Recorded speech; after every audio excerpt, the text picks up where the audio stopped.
कार्य का भूमि पूजन। देवास जिले में लगातार कोरोना संक्रमण के मरीजों की बढ़ती हुई संख्या को देखते हुए देवास कलेक्टर चंद्रमौली शुक्ला के द्वारा जिले में धारा 144 लगाई गई है। तो वहीं दूसरी ओर भाजपा सरकार द्वारा प्रदेश की जनता को प्रदेश के मुखिया शिवराज सिंह चौहान द्वारा संदेश दिया जा रहा है।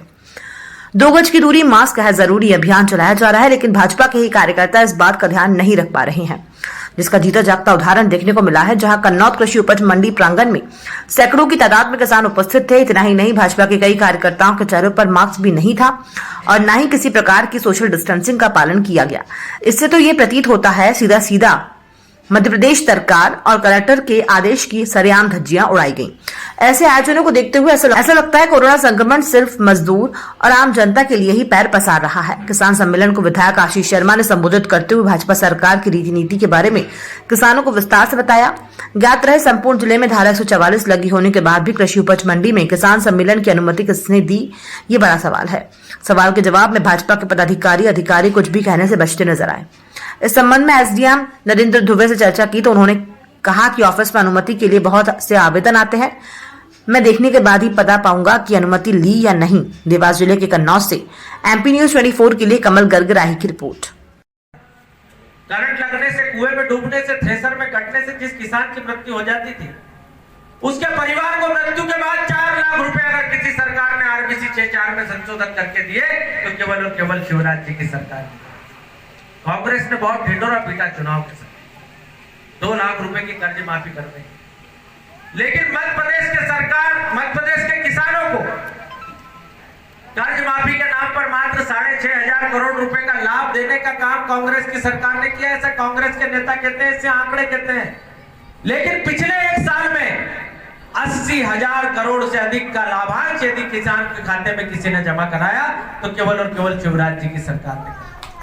इसलिए मेरे किसान भाइयों, आप लोग 11 बजे से यहां पर एकत्रित हैं। आपको दर्शन भैया बहुत सारी चीजें बताएंगे, लेकिन माननीय कृषि मंत्री जी ने यह कहा है कि अगले साल जब किसान मंडी में आएगा, इस बार से सरकार ने किसान के मंगल तिलक की योजना प्रारंभ की है। मंडी में किसान आएगा तो वो हमारा अन्नदाता, उसे तिलक लगाकर आमंत्रित किया जाएगा। 5 रुपए में भरपेट भोजन कराने का काम किसान को मंडियों में किसी ने किया तो भारतीय जनता पार्टी की सरकार ने किया। मुझे वो दिन भी याद है जब किसान बैलगाड़ी में घर से रात की 4 रोटी और चटनी बांध के लाता था और ट्राली के नीचे बैठ के खाता था, लेकिन इसी प्रांगण में उसे 5 रुपए में भरपेट भोजन देने की चिंता किसी ने की तो भारतीय जनता पार्टी की सरकार ने। इसलिए ये सरकार किसान हितैषी सरकार कही जाए। आपको 2019 और 20 का बीमा कमलनाथ की सरकार ने 2500 करोड़ रुपए बीमे के प्रीमियम के जमा नहीं किए। सबसे पहले शिवराज जी की सरकार बनी और कोई एग्रीमेंट साइन हुआ, कोई कानून सरकार ने पास किया, कोई आदेश सरकार ने दिया तो यह दिया कि किसानों को 2019 और 20 का बीमा मिलना चाहिए। और इस कारण किसान भाइयों के खातों में करोड़ों रुपए का बीमा जमा हुआ और अतिवृष्टि की राहत राशि आप लोगों को मिली।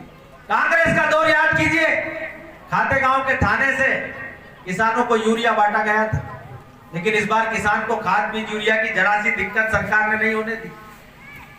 क्योंकि मेरा विषय नहीं है, आदरणीय दर्शन भैया आपको सब चीज बताएंगे। मैं तो केवल एक ही बात आप लोगों से कहना चाहता हूं, कांग्रेस के भ्रम में मत पड़िए। कांग्रेस के नेता, वामपंथी विचारधाराओं के लोग किसान को भड़का रहे, लेकिन अपनी छाती पर हाथ रख के एक बार देखिएगा। अगर आपको 10 घंटे बिजली फीडर सेपरेशन का काम मध्य प्रदेश में नहीं होता तो क्या किसान जो हैं वो डीजल और घासलेट और जनरेटर जला के आज बर्बाद हो गए नहीं होते? मैं आपसे पूछना चाहता हूं। अगर किसान के खेत तक सड़क शिवराज जी की सरकार बना के नहीं देती, इतने अच्छे हाईवे बना के नहीं देती, तो लाखों किसान मध्य प्रदेश की सड़कों पर अपनी ट्राली का गुल्ला तोड़ के नहीं बैठे होते सड़कों पे। मैं आपसे पूछना चाहता हूं, यदि मध्य प्रदेश की सरकार 18% की जगह 0% ब्याज पे आपको ऋण नहीं देती तो क्या खेती आपके लिए लाभ का धंधा बन पाती? मैं आपसे पूछना चाहता हूं। और अगर मध्य प्रदेश के अंदर मई में खरीदा जाने वाला चना, मसूर और सरसों आज तारीख कितनी है? आज है 27 तारीख, अगर 27 मार्च से आपकी खरीदी चालू मध्य प्रदेश में नहीं होती तो क्या आपको करोड़ों रुपए का लाभ मिल पाता? इसलिए मैं आपसे कहना चाहता हूं, कांग्रेस के बहकावों में मत आइए। ये सरकार आपकी है। आप कहते हो कि बीमा प्रीमियम करने की तारीख बढ़ाइए तो सरकार रविवार के दिन भी बैंक खुलती है। आप कहते हो पंजीयन की तारीख बढ़ाइए तो सरकार 5 दिन पंजीयन की तारीख बढ़ाती है। आप कहते हो कि उपार्जन की सीमा बढ़ाइए, नए खरीदी केंद्र खोलिए, तो सरकार नए खरीदी केंद्र खोलती है। मैं आप लोगों से कहना चाहता हूं केवल एक बात, इस सरकार पर भरोसा रखिए। ये सरकार कभी किसान को आंखों में आंसू नहीं लाने देगी, कभी किसान को आत्महत्या करने पर मजबूर नहीं होने देगी, क्योंकि ये सरकार किसानों की सरकार है।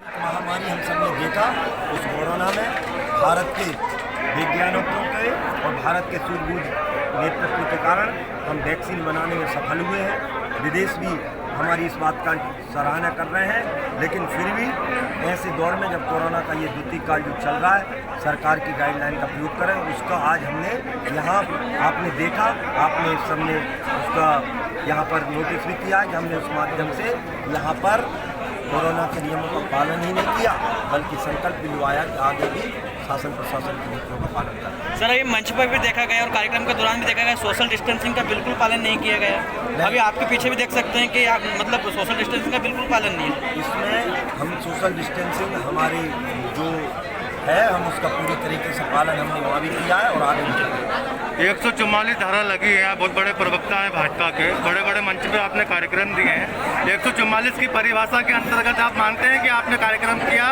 वो सही किया और कोरोना का नियमों का पालन किया गया आपके द्वारा? हमारे द्वारा सभी शासकीय नियमों का पालन किया जा रहा है और हम सभी शासकीय नियमों का भारतीय